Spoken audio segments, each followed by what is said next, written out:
नमस्कार, मैं भराज और आप देख रहे हैं द भारत नाव। पहले दोस्ती, फिर प्यार, लेकिन शादी की बात पर तकरार और आखिर में मौत का ऐसा खूनी खेल जिसने आज पूरे देश को हिला कर रख दिया।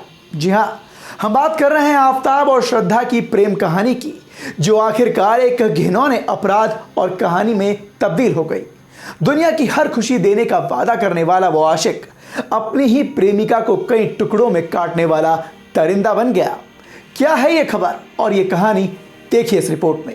राजधानी दिल्ली से एक खौफनाक हत्या का मामला सामने आया है। महरौली थाने की पुलिस ने करीब 6 महीने पहले हुई हत्या के मामले को सुलझा दिया।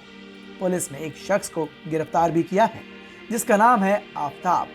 जानकारी के मुताबिक आफताब और श्रद्धा नाम की लड़की की दोस्ती मुंबई में कॉल सेंटर में काम के दौरान हुई थी। वो दोनों मुंबई में एक मल्टीनेशनल कंपनी में कॉल सेंटर में काम किया करते थे।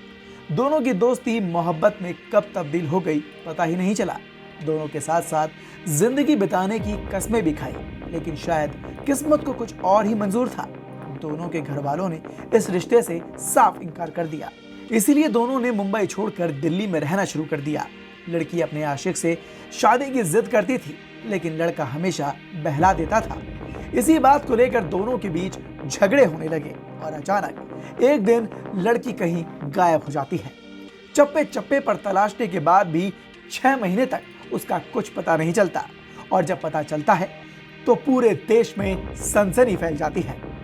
पता चला कि श्रद्धा के प्रेमी आफताब अमीन ने उसके 30 से ज्यादा छोटे छोटे टुकड़े कर फ्रिज में छिपा कर रखा था, जिसे वो हर रोज रात के अंधेरे में ठिकाने लगाने का काम किया करता था।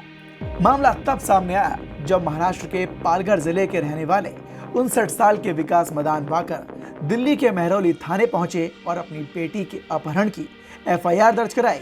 उनका इल्जाम था कि आफताब अमीन पूनावाला नाम का एक लड़का उसे शादी का नाम लेकर उसे अगवा करके लिया है। वो शादी का झांसा देकर उनकी बेटी श्रद्धा वाकर को अगवा कर मुंबई से दिल्ली लेकर आया था। पुलिस ने FIR दर्ज की और मामले की तहकीकात शुरू कर दी। पुलिस ने आरोपी लड़के का मोबाइल फोन सर्विलांस पर लगाया। पुलिस को आरोपी लड़के की लोकेशन पता चली। पूछताछ के बाद पूरे मामले का खुलासा हुआ और आरोपी आफताब अमीन पूनावाला को उसके घर से गिरफ्तार कर लिया गया। आरोपी पूनावाला ने जो कहानी पुलिस के सामने बयां की वो बेहद चौंकाने वाली थी। उसने बताया कि अपनी प्रेमिका श्रद्धा वाकर का कत्ल कर चुका है और उसने न केवल उसका मर्डर किया बल्कि उसकी लाश को भी टुकड़े टुकड़े कर ठिकाने लगा चुका है। आफताब का बयान सुनकर पुलिस भी सन्न रह गई। आफताब ने बताया कि वो कई दिनों तक उन टुकड़ों को दिल्ली के अलग अलग इलाकों में फेंकता रहा।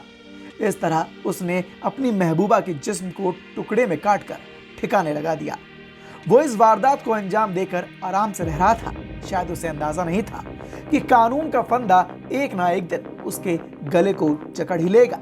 पुलिस के मुताबिक आरोपी आफताब ने श्रद्धा के शरीर को ठिकाने लगाने के लिए 300 लीटर का फ्रिज खरीदा था। उसने लाश के तमाम टुकड़े उसमें रख दिए थे। वो रोज रात को 2 बजे फ्लैट से निकलता था और एक एक कर लाश के टुकड़ों को जंगल में फेंक देता था। पुलिस की माने तो उसने तकरीबन 16 दिन तक ऐसे ही लाश के टुकड़ों को फेंका और पूरी तरह से लाश को ठिकाने लगाया। फिलहाल पुलिस आरोपी को लेकर लाश के टुकड़े तलाश रही है, लेकिन जहां जहां उसने बताया वहां हड्डियों के अलावा कुछ नहीं मिल रहा, जिन्हें फॉरेंसिक जांच के लिए भेज दिया गया है। तो देखा आपने कैसे इश्क और जुनून की ये कहानी बर्बादी और खूनी मोड़ पर आकर रुकी। किसी ने सच ही कहा है, प्यार करना आसान है लेकिन निभाना बहुत मुश्किल। खबर पर आप भी अपनी राय हमें कमेंट बॉक्स में कमेंट कर जरूर बताएं और देखते रहें द भारत नाव।